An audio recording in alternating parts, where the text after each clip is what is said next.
So when you're ready, I'd like for you to tell me the first things you see, or the very first impressions that you have as you begin to understand where you are and what is happening around you. You seem to be hovering above water. Really clear, beautiful crystal water. You can see right down into the bottom. There's no pollution, or it's just perfectly clear. And can you see any marine life in this body of water? There's coloured fish, and there's strips of seaweed, but it's so beautifully green. It's not muddy or brown. It's this beautiful emerald green, just drifting. And how would you describe your own form at this time? Do you have a form or a body to speak of? I feel like I'm a bit translucent. But I don't have a sense of anything below my waist. I just seem to be hovering above the water. I have a form, but it's almost see-through, like the water. It's very light. What else do you notice around you, apart from the water? There's an expanse of sand beach. Again, the sand is very white. It's really bright white. And there's rocks, and everything's really light. It's two suns, two bright yellow suns. No clouds, just the sun. Can you do a 360-degree range of motion and just tell me what you see all around you? So there's the clear body of water, and is this an island that we can see, or is this a large landmass? What else can you see? Behind me, it's just the water as far as I can see. I can't see any other landmass. It's just like this diamond line of the horizon. I don't get the feeling that the water is teeming with life. There's no predators. There's nothing's killing anything else to be consumed. There's no sense of danger or fear, or it's just life. But not very much of it. In front of me, beyond the beach, looks like some dwellings made of the sand structures. They're not like structures I've seen. They don't have roofs. It's just all part of the sand. So, and then a little way beyond that, there's what feels very kind of tropical vegetation. It's very lush. Again, it's this particular colour of green. It's beautiful, bright emerald green. And then beyond that, maybe some mountains in the very distance. So you mentioned that this place has two suns. So we're clearly off-world here. So are there any other distinguishing features apart from the two suns that mark it out as being a unique world, separate from Earth? Well, not really. It feels similar to Earth, but there's no death here. That's my overwhelming feeling, that there's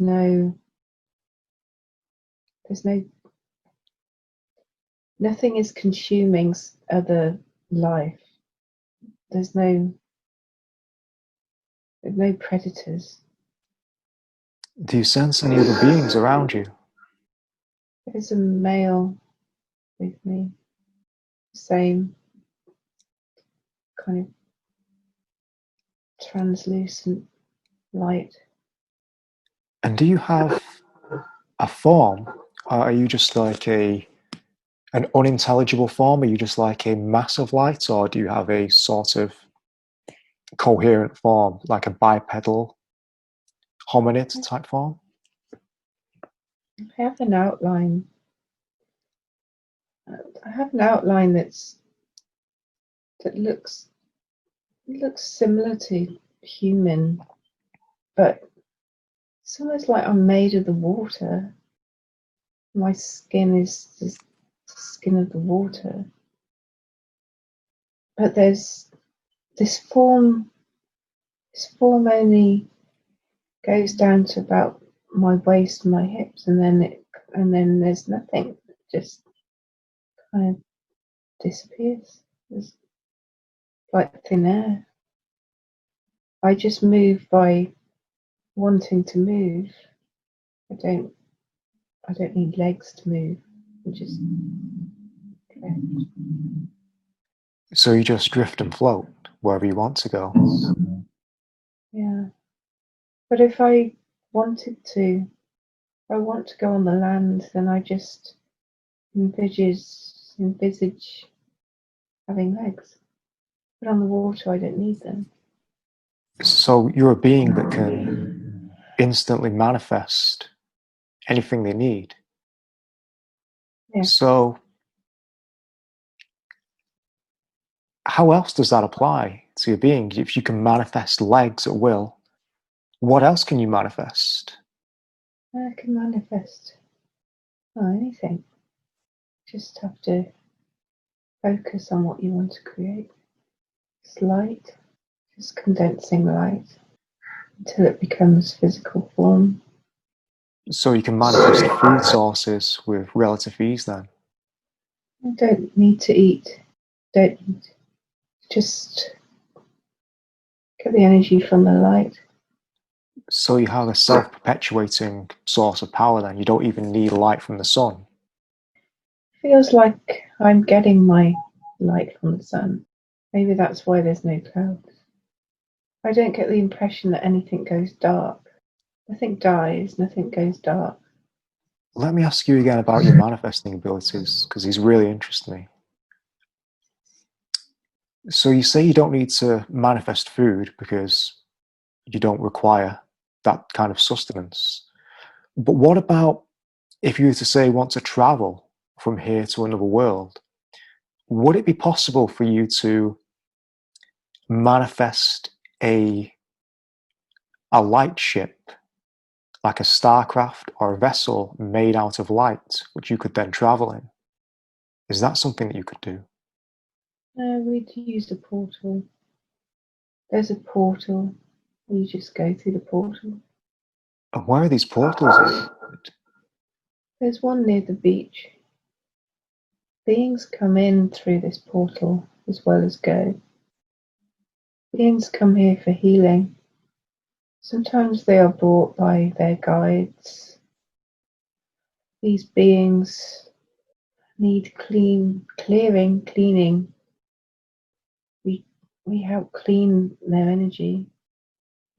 What I'm showing is that if a being comes here for healing, their energy is I see it's always like a vortex of energy within these beings, and we are able to see the darkness, where the darkness is, and help to recalibrate back to the light. So these beings are carrying deep trauma from physical incarnations that they've had, but where they have not been able to fully let go of the guilt and shame of the actions while in physical form. And the reason their guides bring them to us is because they've already gone through the normal healing process, but there's still work that's needed to be done. So they bring them to this place, this planet, because there's no darkness here. The vibration is so high that we are able to completely cleanse and recalibrate the damage energy within the soul. We use vortexes of light, like spinning tornadoes running through the center of the being. We're able to spin the darkness out, transmute it, transform into light. So it sounds like this world is kind of a triage center for damaged souls. It's the last resort where all other healing has failed. So this world has a very special purpose then. Very high frequency. Are there any other worlds like this throughout the galaxy, or is this a very unique place? I think this is the only one. It serves many galaxies. And as you are now, as this kind of formless being of light, is this you as a disincarnate soul in service to other souls? Because it doesn't seem like you're incarnated at all at this time, being as you are in your light body. Is that correct? I have form as when I have need of it, when I want it. But what I mean is, you don't have a physicality. You're not in a physical incarnation like on Earth. No, it's not dense. It's not solid. It wouldn't. You can't have anything that's solid here. And I take it that's the reason why there isn't so much ocean life and why the place isn't teeming with life, because the planet can't support that Yes. kind of physicality. Yes. The life that I can see it's created here. It's transient. It's almost like we could create light forms, but they wouldn't. It's not like they have a normal lifespan. Transient. I think it's transient. It's the word I keep getting. I'm not even sure whether I stay here for long periods of time or I think I might only be here when we have work to do. There's only two of us who I can see. Yeah, you mentioned the male before. Can you communicate with this male? It's not he's not really we're not really male and female, but I just recognise him as being male from how I know him in the life of Angie. We don't have male or female roles there. Yeah. We work together. Needs two of us to heal with these vortexes. Needs two of us to balance. Do you work together often? Always. Is there anyone coming through the portals for you to heal now? No. I was just shown what happens when they do. Okay, so I'd like for us to progress forward in this lifetime to an event when there is some healing for you to be done, where there is some healing for you to do. So just allow for that scene to slip away and fade out of you as you move forward to a time when your services are required by someone who is in great need of you and your companion to help them through an intense trauma that only you can resolve for them. So just move forward to this time now. And as you receive the first impressions of this event taking place, just tell me when you were there. There. Okay, now what's happening? It's kind of like this gateway, and the soul stands in the middle, and we stand either side, and we hold the space for this kind of vortex to start. It just gradually moves down through the soul. It clears out the residue, the density, the residue of guilt, shame. It's really hard to describe. The light and the frequency. Frequency shatters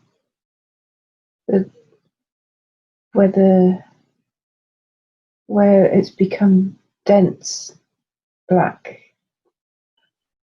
and there's holes, fragments. We have to realign them. It's like repair the gaps, the strands with light. So, sorry, go on. This soul that we have had trouble integrating what he did on Earth, killed so many people, tortured, terrible things, splintered his soul. The darkness leaked in, back oil, out with light. These souls took on very heavy burdens for many, many other souls to experience pain, suffering, duality. But it always this kind of damage to your own soul.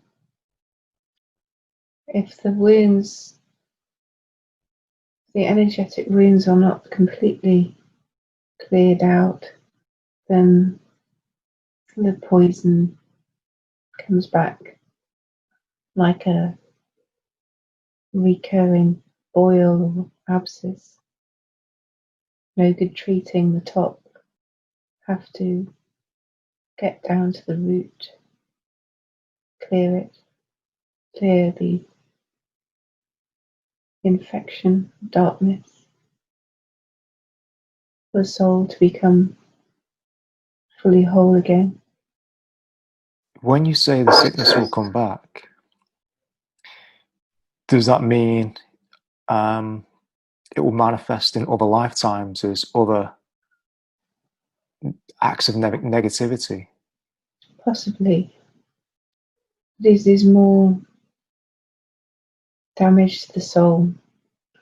If we could use the example of people on Earth with mental illness, so they are unable to think clearly, operate clearly. It's a bit like what happens with the soul. If it can't integrate, come to terms with the things that it had done on Earth or other planets like Earth, the soul becomes unable to think clearly, operate clearly. The energy is disturbed, disrupted, so they are no longer able to make appropriate choices when out of body. So, for instance, the reason their guides bring them to us, the usual process of healing and learning and discussing from the life that the soul has just come back from, unable to go through that process. Once we have done our healing, once we have removed the oil, then they can go back with their guide. We can go back to their soul family or the elders, where they can clearly see the purpose of the life that they've just come from and are able to have a balanced and informed choice about what their soul wants to do next.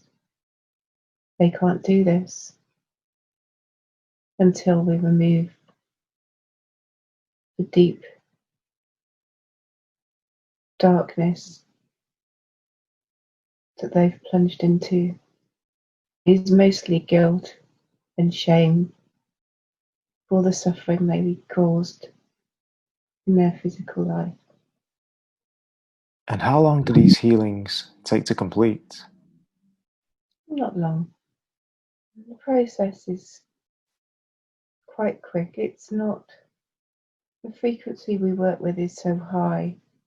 It's like we are specialists at this. The longer work will be for these souls back with their guide and their elders.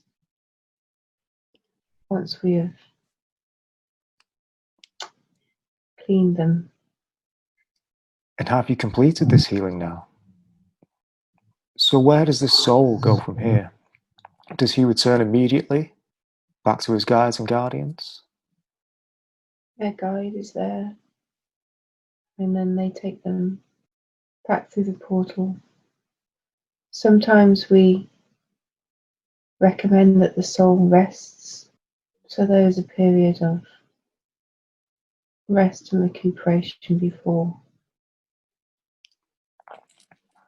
they start to process with the elders. They are kept in my presence before joining their other soul family. The guide will know how long. The souls that come to us for this work, they are already highly evolved souls, because they would not have been given such difficult missions. So their guides are also very highly advanced. So their guides, we clean them up, and then their guides know what to do from then on. So now looking back over this event as a whole, what do you think the main theme is that sticks out at you here? It's the ability to transmute any darkness into light. And what do you now know that you didn't know before you had this event, before you had this experience? It showed me that I do this work here now on Earth. As part of what I do is cleansing and clearing. That's why I'm being guided to go to certain places in the land. I can bring in that clearing. I can use the vortex to clear out darkness. It won't affect me. I can't take it on. It will automatically transmute into light. So this experience is just reaffirming to you what you're already doing and what you're already capable of.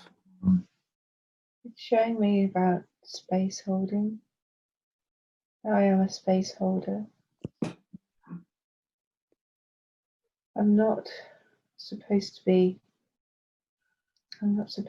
going on the front line. I've been a warrior before many lives. This is not my job this life. My job this life is holding the space and then transmuting the density and the darkness, keeping the grid clear, use of sound, frequency, high frequencies, assist in the clearing. Okay, let's bring this experience to a close then. And let's move on from this place. So just allow yourself to drift and float away from that scene as you watch it disappear over the horizon and dissolve into a nothingness. For it has served its purpose as you now look for the next experience on your journey onwards and inwards, knowing that in this place there is no concept of linear time, and you can access any wisdom you seek. What do you see now? What I'm seeing is that I'm on a ship, on a mothership, and I'm surrounded by my Pleiadians, but my conscious mind is just resisting this. Just feeling like I don't want to admit it.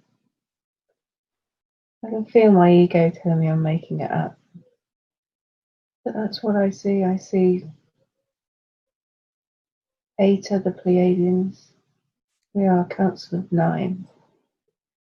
And we are the representatives of the Pleiadians on this mothership. There are many others, many other councils from other planets. And my ego is there just telling me I'm making it up. I've been here before. I've been here in meditation. Can you describe this ship in a little more detail?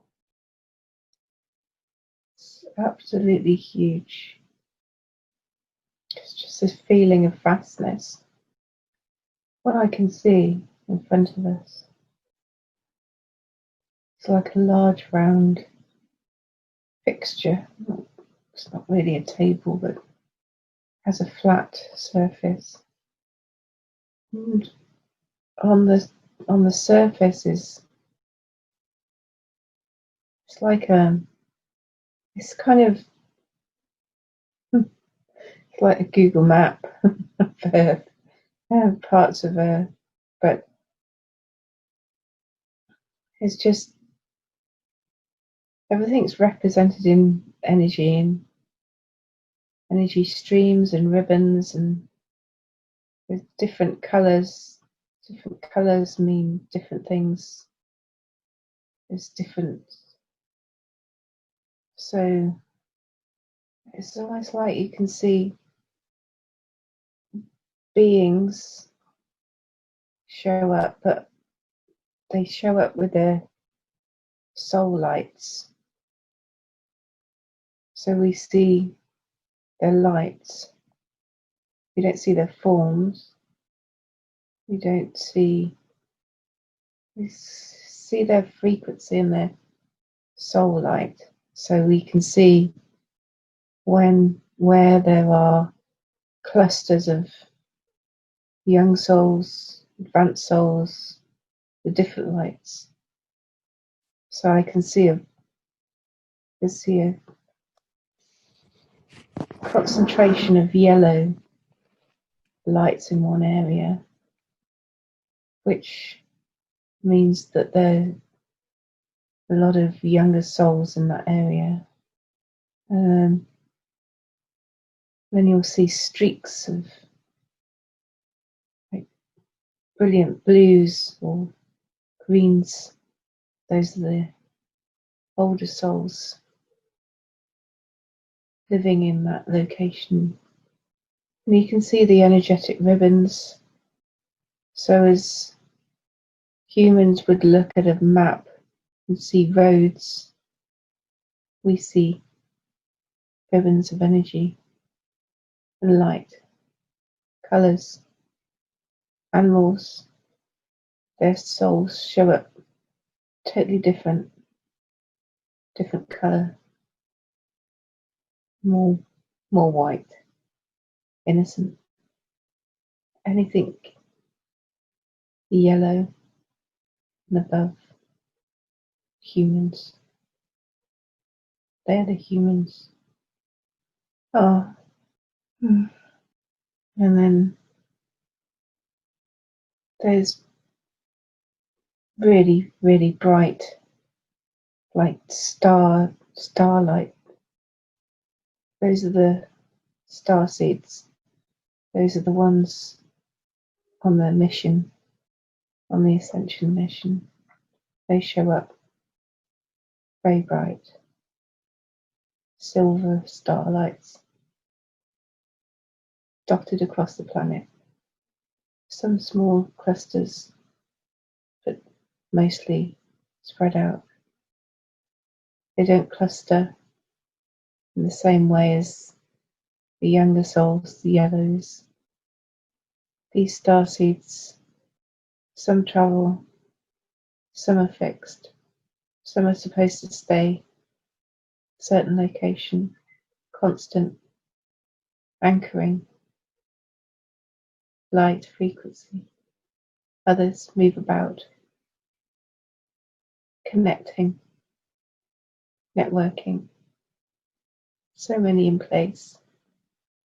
All will be guided to go where they need to go. And what's your purpose for being on this ship at this time? Ambassador. We are Council of 9 ambassadors for the 9th dimension. Pleiadian. And what exactly is the purpose of this council? Because I'm sure there are many councils within the Pleiadian race, just as we have many councils for different purposes here on Earth. So what's the purpose for this particular council? This ship is the part of the Galactic Federation of Light.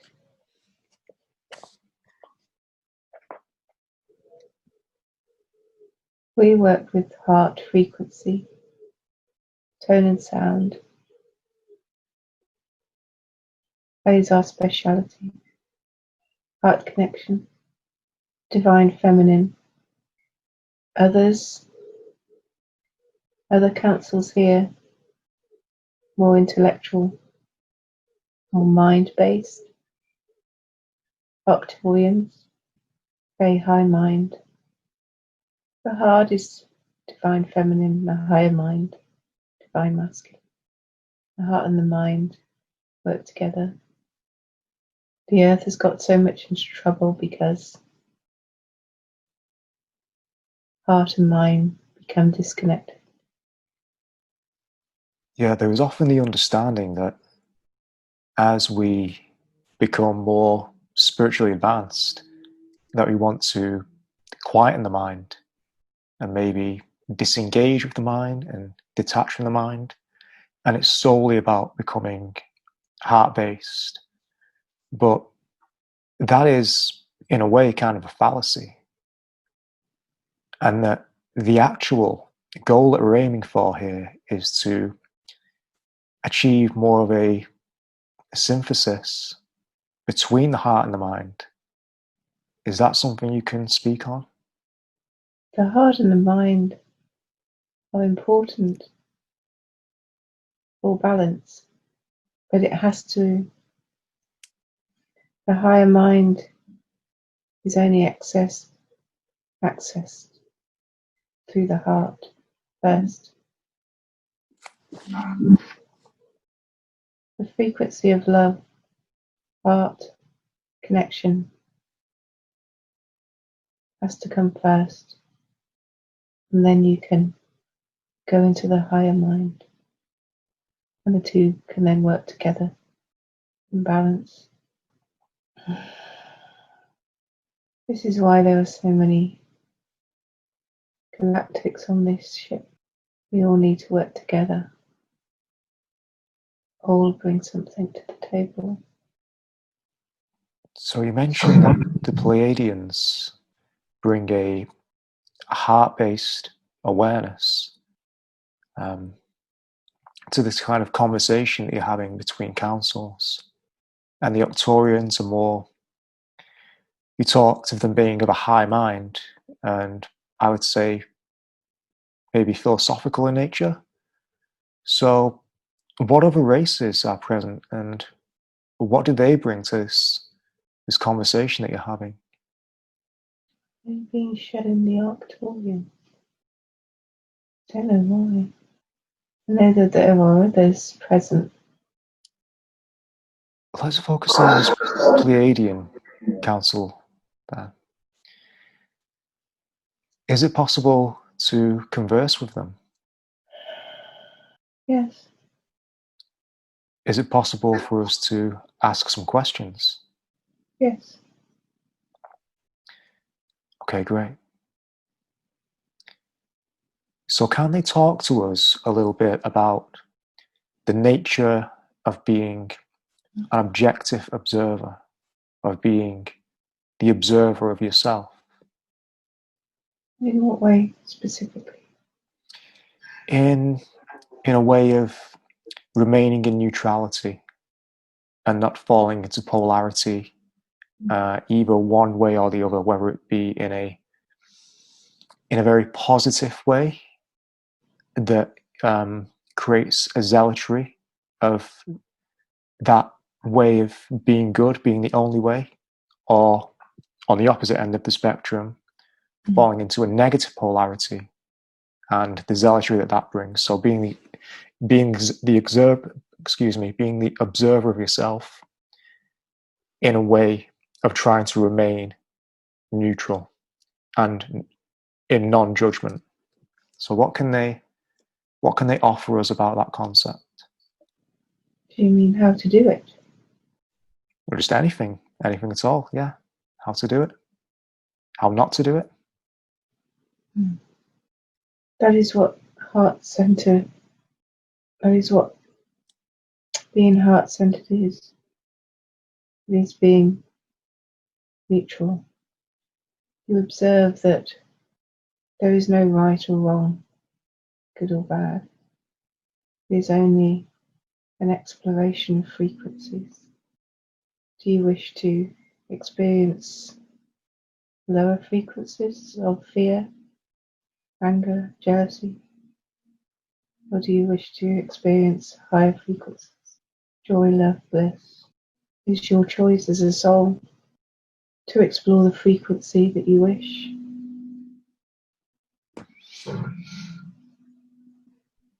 When you are heart-centered, you can use the mind or solutions to your challenges, your problems. If you try and go through the mind first, too difficult. You will only get stuck in your story, limited beliefs, the programming. Stay in the heart center. You are able to observe instead of judge. The mind judges, the heart observes.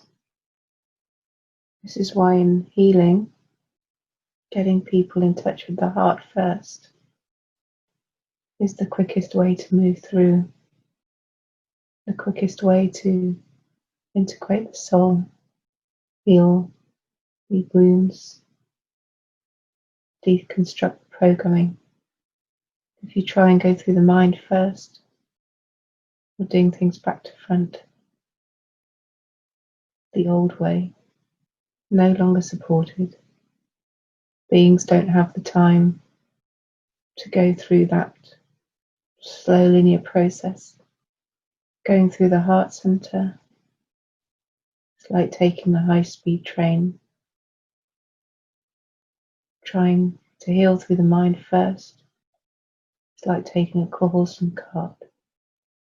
You will get there eventually, after a long time, much effort, slow progress. Connecting to the heart is quicker, which is why sound is so important. Sound, tone, frequency does not require the mind to process it. Frequency of unconditional love connects beings straight to their hearts without the mind getting involved, without any stories. Beings can feel frequency of unconditional love. It does not come from the mind. It does not come from outside circumstances. The frequency of unconditional love in the heart of every being. That is the soul light, soul's essence. Connect to that first through the sound, through tones. It is the new way, future of medicine. Energy, sound, frequency. It's heart-based. The old ways of the earth, all mind-based. Psychology, intellectual stuff doesn't work. Too slow. As the frequency of the planet rises, time speeds up. Beings have to ascend. Beings have to meet this frequency. They no longer have the time to go through the old, slow process. They will need to connect quickly to the heart center.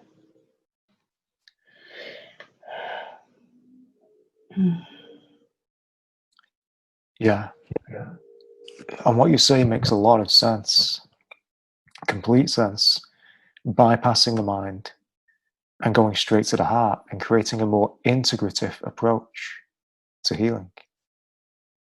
Through the heart first, then the mind.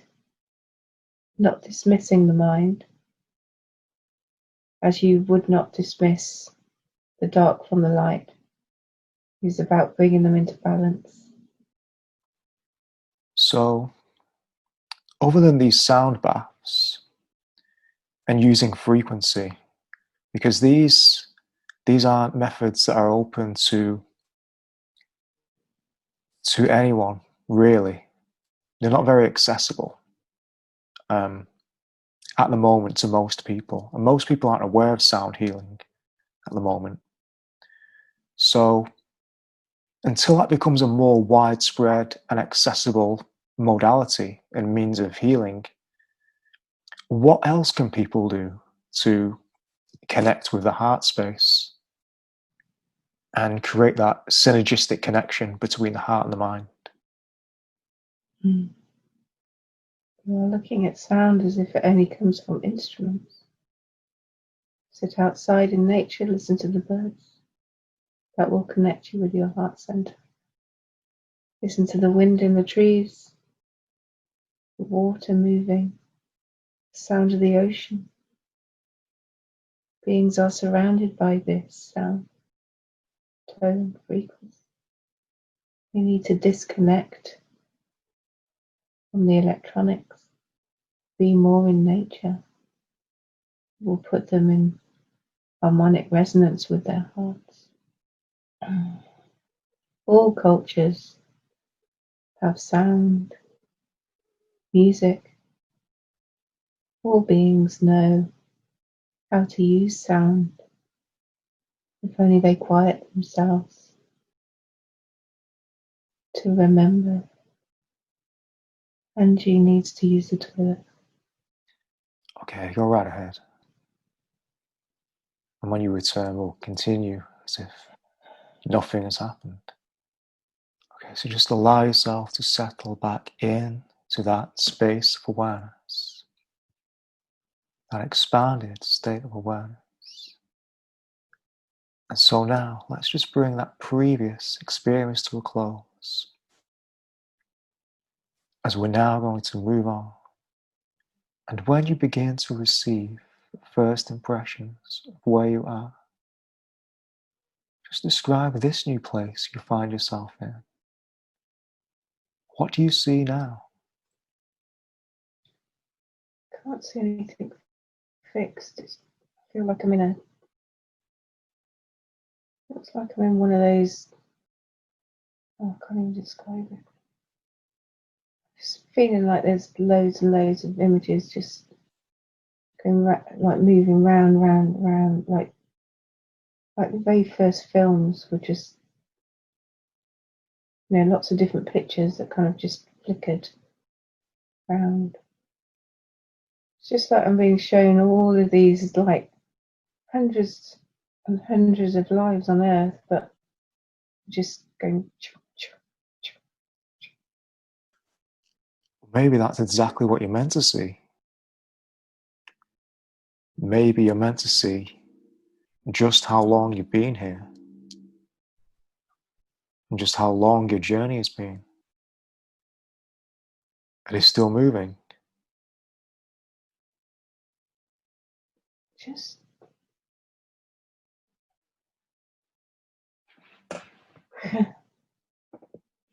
it's just like it's going.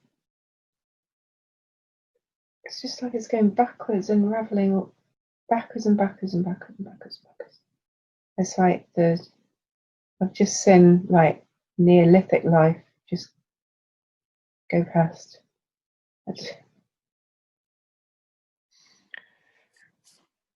Well, if you're going further and further backwards, it doesn't appear to be random. It appears like it's a process that just needs to be allowed to happen. So why don't we just allow it just to do what it's doing? And then once you feel you've arrived at a destination, just tell me when you were there. Just stopped when there's no people, there's no mammals. It's just rock.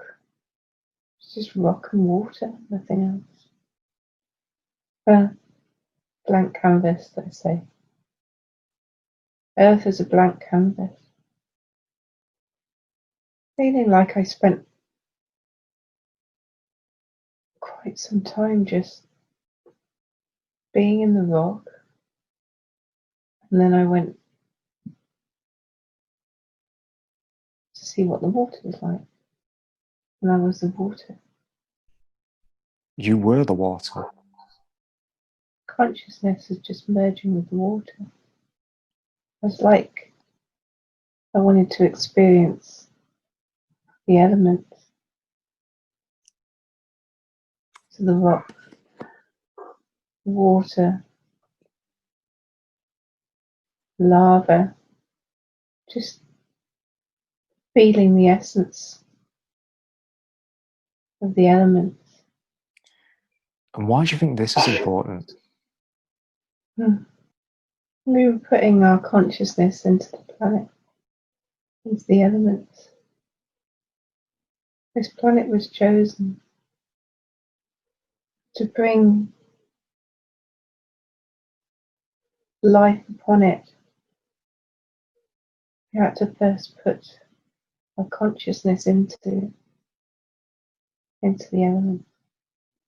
So we constructed the elements, and then we needed to put our consciousness into the elements. A bit like you'd prepare the soil before you could grow crops. This planet was prepared energetically with consciousness for it to be able to support the life we see on it now.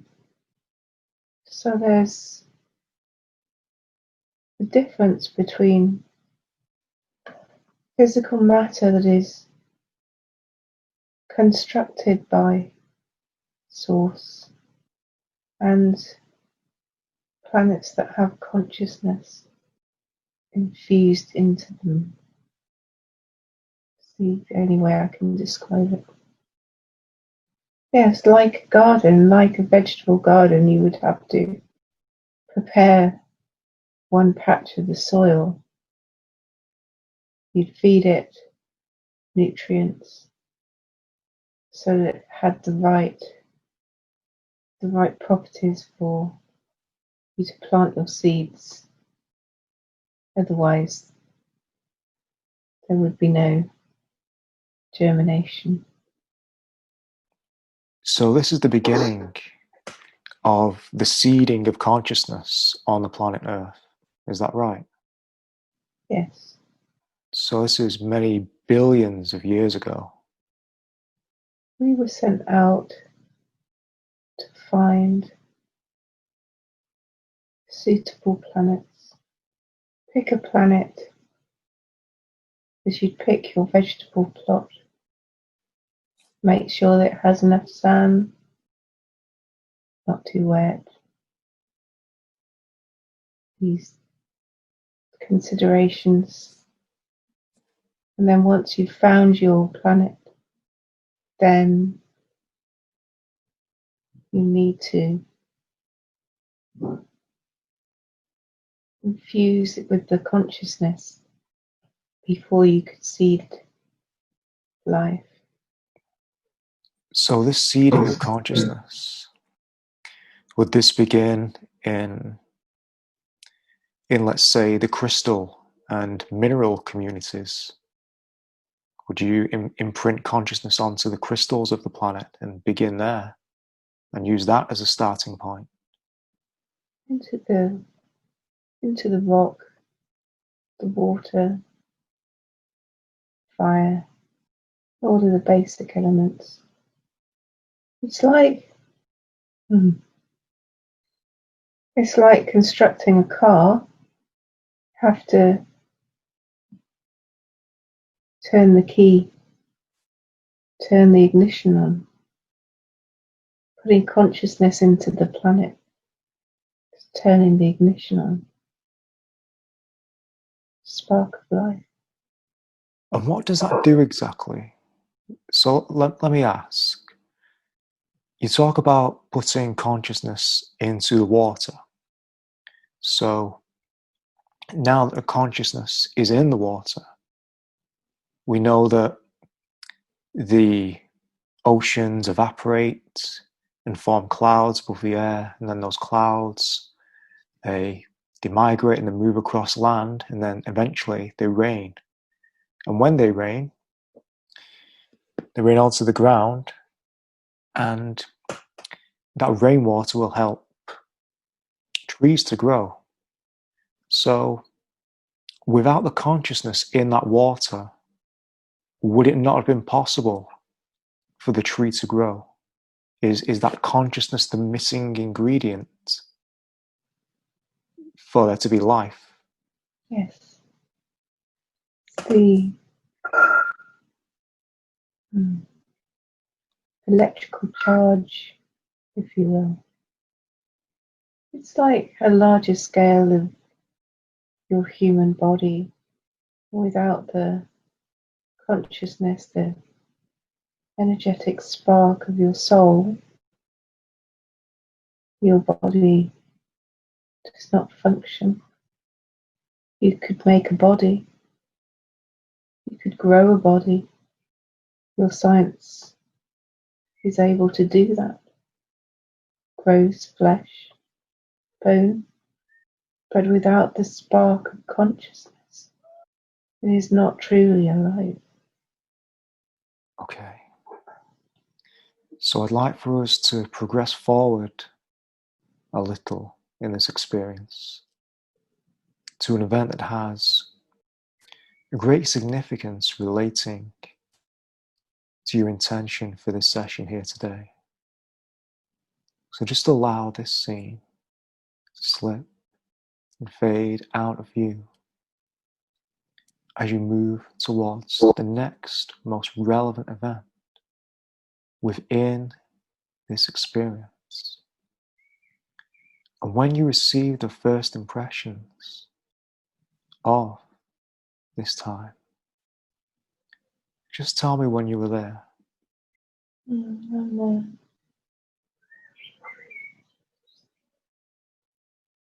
Okay, and so what's going on now? I'm visiting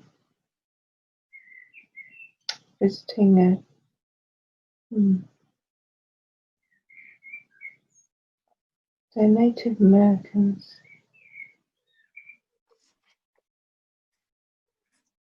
But it is a time long before. There is no date. It's a very long time ago. I'm visiting. There's 4 of us. We're not Native American, we're very much taller. They call us the Star People. Again, I don't feel very solid. I feel very tall. It's like we have form, but inside us, we're just dark blue with it's almost like can't describe it. It's like we're the stars inside an outline of a body. That's why they call us Star People. It's not so much that they think we come from the stars, it's because when they look at us, they just see tall forms, dark, inky blue with stars. And what's the purpose for your visit? We teach them things that will help grow their food, show them how to use the energy of the land, where the vortexes are, show them how to raise their consciousness by dance, movement, drum, sound and vibration, healing.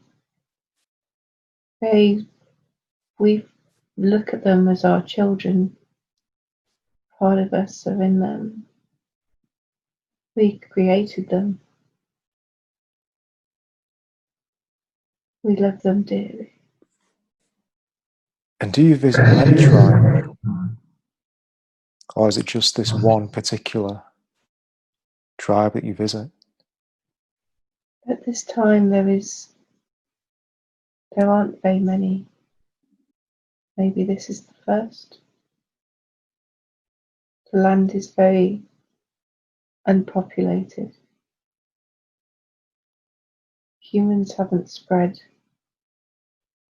too far. They would not be considered Native Americans at this time, a long time before, but they are from that location, what is now called Black Hills, Dakota, inland, not near the sea. They don't know any other peoples. They think they're the only ones. There are others elsewhere on the planet, but not near these people. I've made a decision on this trip that I wish to experience being incarnated in one of these people. The others with me don't feel the same. I think I'm a bit mad. But I'm curious.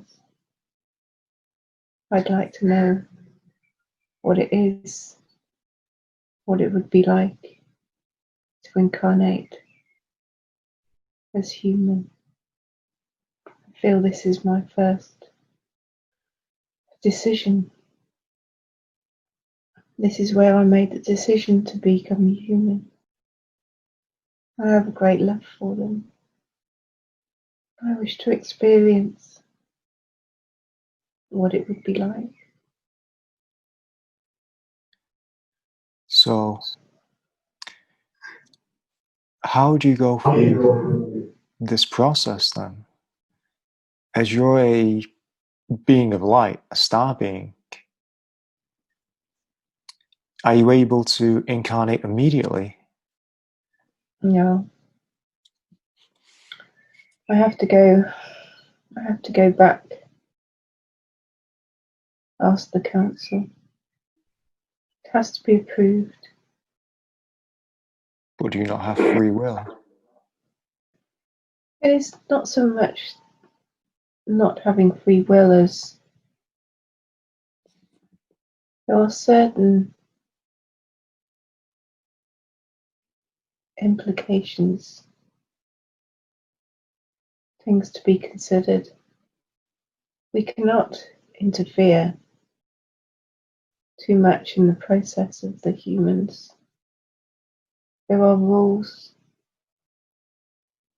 and also it is not a decision to be taken lightly because of the veil, the amnesia.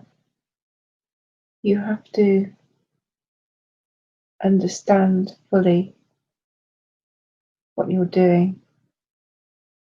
It's not like going on a day trip.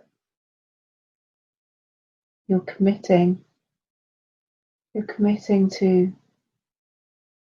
enter a process that may take a long time to complete. It's not allowed for us or any other beings to just pop in or out. It's not a decision to be taken lightly.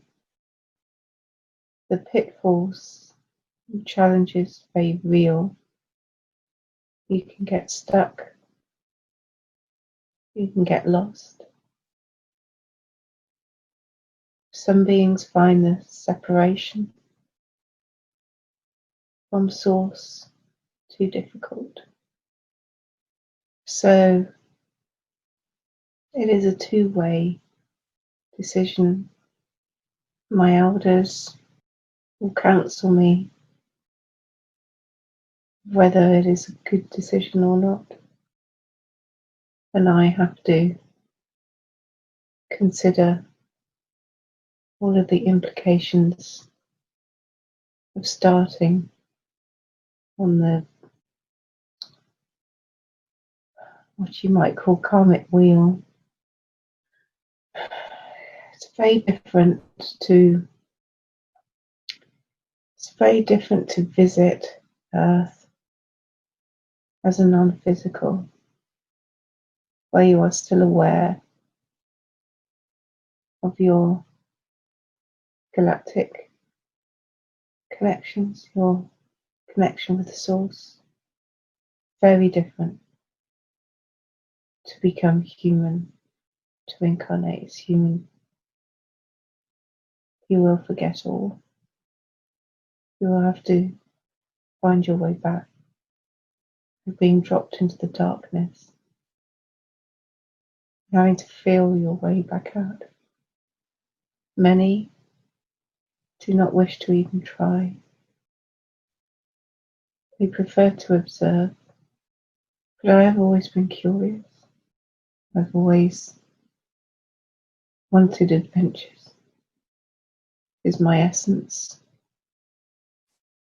Okay, I understand. So let's just briefly go to a time when you're speaking with these council members, and let's just see what they say and have to share about your decision. So let's just progress quickly forward to that time now. You're speaking to those members of your race. Just tell me when you were there. Mm-hmm. Okay, and what happens next? They say, we thought you might ask to go to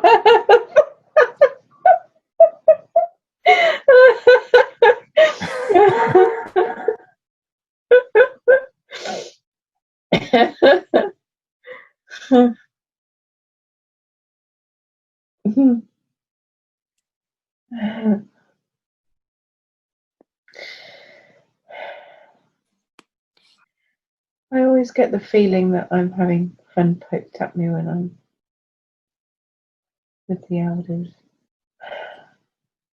I'm considered to be a bit of a naughty handful.